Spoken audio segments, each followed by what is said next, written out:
A famous roll mark does not guarantee a good rifle, and a low price does not automatically mean you are buying junk.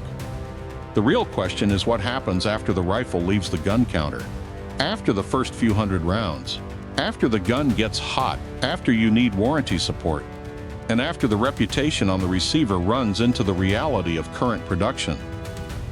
One brand on this list once dominated the American military M4 market. Today, civilian buyers have to ask whether they are paying for the rifle or paying for the history. Another company built some of the most popular AR-15 parts in the country, then entered court-managed receivership in May of 2026.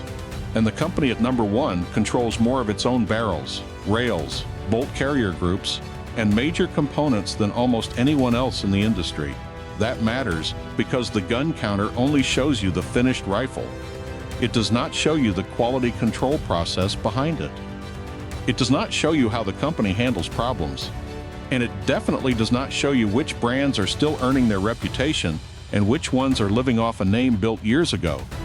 So today, we are ranking 10 AR-15 brands from worst to best based on 4 things: current production quality, consistency, buyer value, and how confidently I would recommend one to a real shooter in 2026. This is not a ranking of historical importance. It is not a popularity contest, and it is not based on which logo looks best on the side of a lower receiver. This is about which companies make sense for the buyer spending real money today. If that kind of straight, practical firearms content helps you make better decisions, hit the like button and subscribe to the channel. And before we start, tell me in the comments which AR-15 brand you trust most and which one you would never buy again.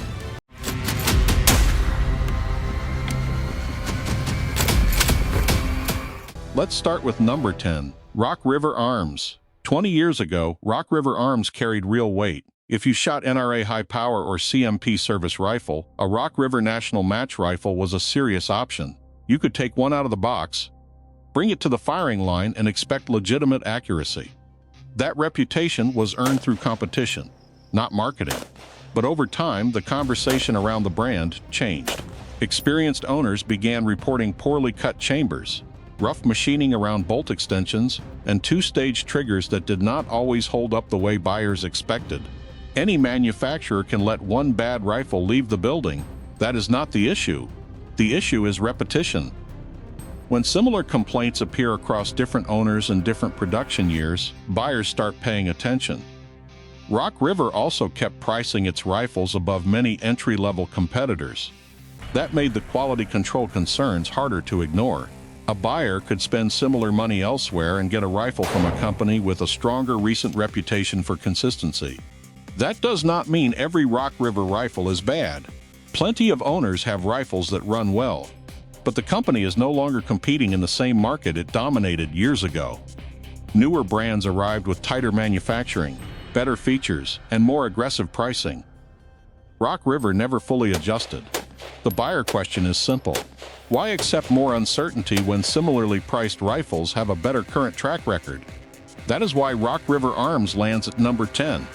The company still has history, but buyer trust has not kept pace with the price. Number 9, Bushmaster. Bushmaster has one of the most complicated stories in the AR-15 market. Before 2006, Bushmaster had a strong reputation. Rifles from that period are still respected by collectors and longtime owners. They were known for practical configurations, steel barrels, and chrome lining built around durability. Then Cerberus Capital Management bought the company and folded it into a larger firearms group alongside Remington. That ownership period changed how shooters viewed the brand. Customers reported canted front sights, rough finishes, and loose tolerances. Not every rifle was a problem, but enough buyers noticed a difference that the production era became part of the buying decision.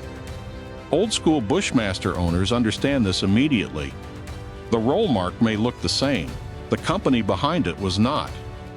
The parent company later filed for bankruptcy in 2020, and Bushmaster production stopped. Then, in 2021, new ownership relaunched Bushmaster Firearms International and promised a return to American manufacturing and better quality control. That is a positive direction. But trust does not come back because of a press release. It comes back one rifle at a time. The current Bushmaster should be judged separately from the Freedom Group years.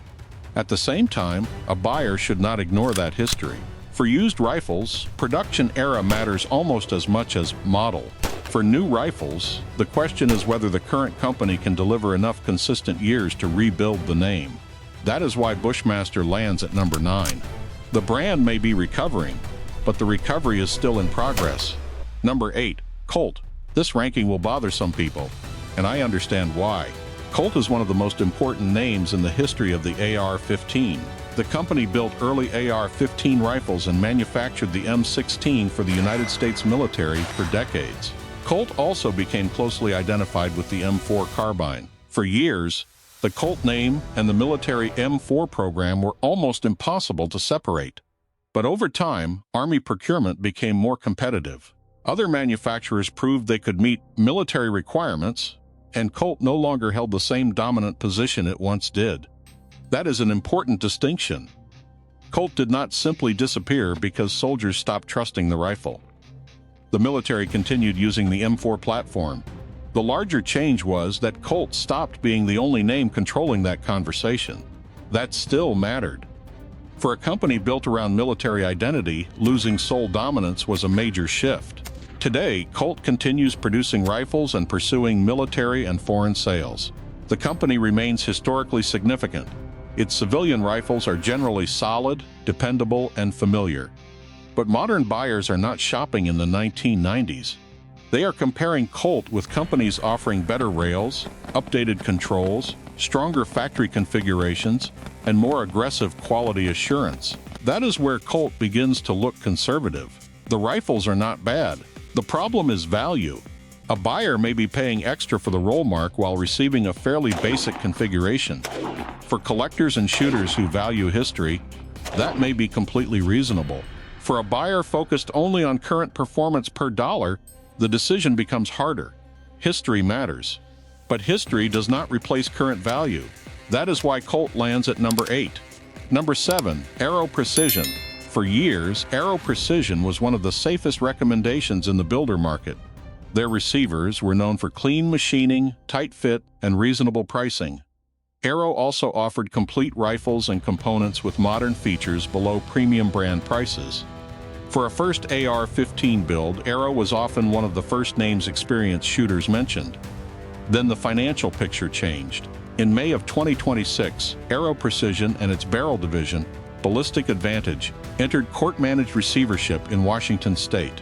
Related brands, including Stag Arms and VG6 Precision, entered the same process. Receivership is not the same as a federal bankruptcy. A court-appointed receiver manages assets and operations while creditors sort through what they are owed. The company stated that manufacturing and shipping would continue. Orders were still being processed, although fulfillment slowed. The important point for the buyer is this. The receiver on your workbench did not suddenly become worse because a court filing appeared. The product did not change overnight. The risk is support, warranty turnaround, shipping, parts availability, and what the company will look like a year from now. Aero may emerge under new ownership and become stronger. It may be reorganized, or the brand may shrink. As of this ranking, that outcome remains uncertain. That uncertainty is why Aero lands at number 7. The parts still offer real value. The machining still has a strong reputation. But a buyer in 2026 has to consider more than the product sitting in the box. Number 6. Smith & Wesson.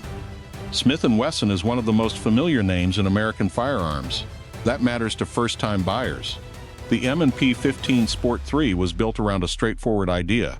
Give ordinary shooters a dependable AR-15 from a major manufacturer without forcing them into premium pricing. That is exactly what the rifle does.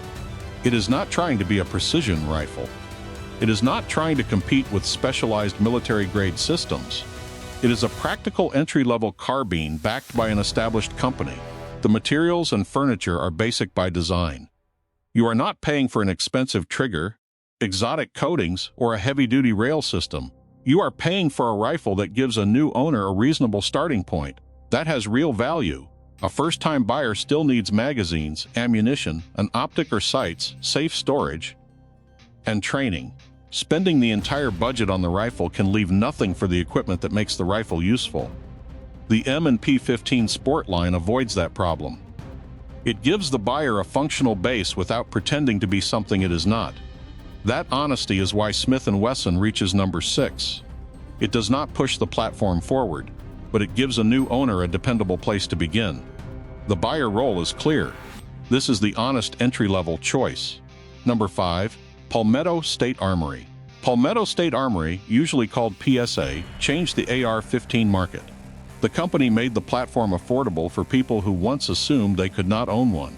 Their basic rifles reached price points that seemed unrealistic a decade earlier. And most functional examples run from the start. PSA also backs its rifles with a lifetime warranty against defects. That matters because the company produces an enormous volume of rifles and components. The complaints are real. Buyers sometimes report cosmetic flaws, slow shipping during high-demand periods, or parts that should have received better final inspection. Those issues appear more often than they do with premium manufacturers. That is part of the trade-off. PSA is building at scale and selling at aggressive prices. The more important question is what happens when something goes wrong. PSA customer service has developed a solid reputation for correcting legitimate problems. That support is a major reason the company remains popular. The basic rifles are not premium rifles.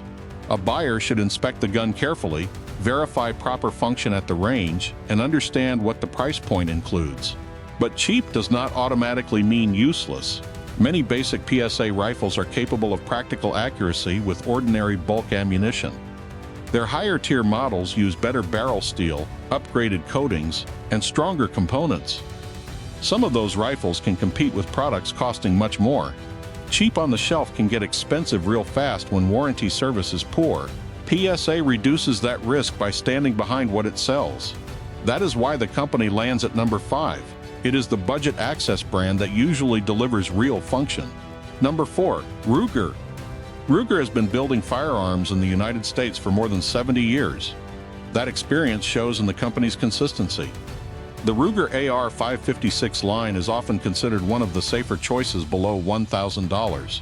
Not because every rifle is perfect. No mass production company can promise that.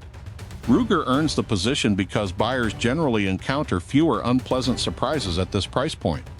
Assembly is usually consistent, factory support is established, and the rifles are built around practical use rather than appearance.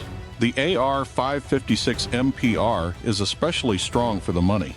Depending on the exact configuration, it can include a cold hammer-forged barrel, a genuine 2-stage trigger, and a free-floating handguard. Those features matter. A better trigger helps the shooter press cleaner shots without fighting unnecessary weight or grit. A free-floating handguard reduces outside pressure on the barrel when using a sling or support. And a durable barrel matters when the rifle sees regular training. Ruger rifles are rarely the flashiest option on the wall. The furniture is practical, the styling is conservative, but the buyer is not paying for social media appeal. The buyer is paying for predictable assembly and useful factory features.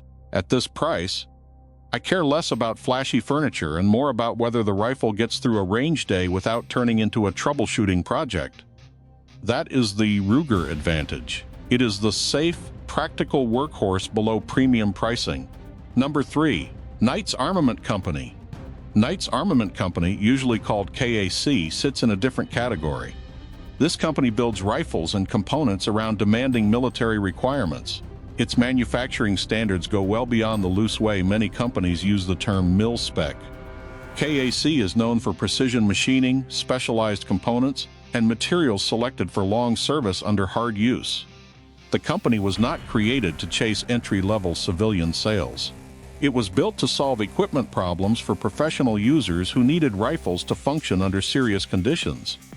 That mission shaped the entire product line. It also shaped the price. Knight's Armament rifles cost far more than most civilian buyers are willing to spend. Replacement parts can be expensive. Some components are proprietary. Availability can also be limited. Those details matter. Military adoption tells you the rifle was built around a serious requirement. It does not automatically mean the average civilian shooter needs one. A person firing a few hundred rounds per year may never use the capability they paid for. But for the buyer who understands the system and wants elite manufacturing, KAC remains one of the highest standards in the industry. This is not a value pick. It is not a first rifle recommendation. It is the choice for a very specific buyer who accepts the cost of specialized engineering. Knight's Armament lands at number 3 because the quality is extraordinary. The price and proprietary nature keep it from reaching number 1. Number 2. Bravo Company Manufacturing. Bravo Company Manufacturing, known as BCM, has one of the strongest reputations in the duty-grade civilian market. Founder Paul Buffoni, a United States Marine veteran, started the company in 2003 from a garage in Heartland, Wisconsin. His goal was simple: build components that genuinely met military specification at a time when the term was already being used too casually. That mission stayed with the company as it grew. BCM rifles and components are used by military, law enforcement, and serious civilian shooters. The company has built its reputation around disciplined material selection, testing, and production control. BCM states that its bolt carrier groups are function test-fired before shipping. Critical components are also shot-peened and inspected as part of the company's quality process. That adds labor and cost. But the purpose is straightforward: catch problems before the buyer does. The BCM customer is usually not paying for polished looks or a fancy presentation case. They are paying for confidence. They want a rifle that can handle training, heat, dirt, and repetition without becoming a maintenance mystery. The real value shows up after the first hard-range day, not under gun store lighting. BCM also occupies an important middle ground. It costs more than entry-level rifles, but it remains more accessible than Knight's Armament and other ultra-premium systems. That balance puts BCM at number 2. It is the serious shooter's duty-grade choice without KAC pricing. Number 1. Daniel Defense. At number 1 sits Daniel Defense. The company's strongest advantage is control over manufacturing. Daniel Defense produces many of its major components in-house. That includes barrels, bolt carrier groups, rail systems, and furniture. Most AR-15 companies depend heavily on outside suppliers. That does not automatically create a bad rifle, but every outside supplier introduces another point where tolerances, materials, or inspection standards can vary. Daniel Defense controls more of that process directly. That means the company can oversee quality from raw material to finished rifle. Daniel Defense received a United States Special Operations Command contract in 2005 to supply RIS-2 rail systems. Since then, the company has continued working with government and professional users. That history matters. But military contracts are not the only reason to buy the rifle. The civilian buyer still has to evaluate the barrel, rail, controls, weight, and price. The current DD4V7 configuration offers a cold hammer-forged barrel, a rigid free-floating rail, and fully ambidextrous controls on current models. Those features give the rifle broad appeal. The barrel is built for durability. The rail is designed to remain stable while carrying real accessories. The controls work for right-handed and left-handed shooters. And the overall system is built around consistency under sustained use. Daniel Defense is not cheap. A buyer is paying for control over the manufacturing process. They are paying for a proven barrel and rail system. They are also paying for a company with broad civilian availability and established support. The question is whether the buyer's use justifies the price. For someone who only visits the range a few times per year, a Ruger, Smith & Wesson, or PSA may make more sense. For someone who wants a complete premium rifle without entering the proprietary world of KAC, Daniel Defense becomes easier to justify. That is why Daniel Defense takes the number 1 position. Not because of a logo, not because of a military story, because the company combines manufacturing control, consistent quality, and broad real-world availability better than any other brand on this list. That is the difference between buying reputation and buying a rifle built to keep earning it.